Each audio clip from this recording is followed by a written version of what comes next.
IMF से कर्ज मिलने के बावजूद रुपया मुस्तहकम न हो सका। ओपन मार्केट में डॉलर की ऊंची छलांग, 3 रुपये इजाफे के साथ 224 रुपये में फरोख्त। इंटरबैंक में डॉलर 38 पैसे महंगा 218 रुपये 98 पैसे पर बंद हुआ। तो IMF से कर्ज मिलने के बावजूद रुपया मुस्तहकम नहीं हो सका है। ओपन मार्केट में डॉलर की ऊंची छलांग, 3 रुपये इजाफे के साथ 224 रुपये में फरोख्त हुआ, जबकि इंटरबैंक में डॉलर 38 पैसे महंगा हुआ है, 218 रुपये 98 पैसे पर बंद हुआ है। कराची से हमाद आलम इस वक्त हमारे साथ मौजूद हैं। हमाद, ये इंतहाई सरप्राइजिंग है कि डॉलर जो है उसकी कीमत मज़ीद बढ़ी है। दूसरी जानिब आज जो स्टॉक मार्केट है वो भी तकरीबन 150 पॉइंट नीचे गई है। क्या रीज़न्स हैं?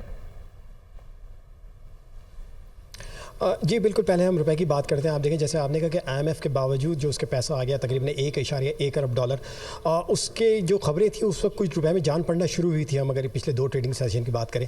लेकिन अब आप देखें, इसके साथ साथ जहाँ रुपए में जान पड़नी शुरू हुई, एक बुरी खबर ये भी है कि जो हम देख रहे हैं सैलाब की तबाहकारियाँ, तकरीबन 10 अरब डॉलर का लॉस हुआ है। तो मार्केट अमूमन सेंटिमेंट्स पर काफ़ी इस वक्त डिपेंडेंट है, क्योंकि अभी इन्फ्लोज उस हद तक नहीं आए कि जो हमें लॉन्ग टर्म सोल्यूशन दे सकें या लॉन्ग टर्म इस्तेहकाम दे सकें रुपए की करेंसी, रुपए की कदर को।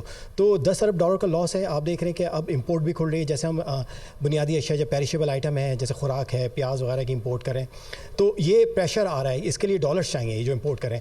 इसके साथ साथ जो तबाहकारें हुई हैं, रोड इंफ्रास्ट्रक्चर तबाह हुआ है, ब्रिजेस तबाह हुए हैं, तो डेफिनेटली आगे जाके हमें स्टील इंपोर्ट करना पड़ेगा।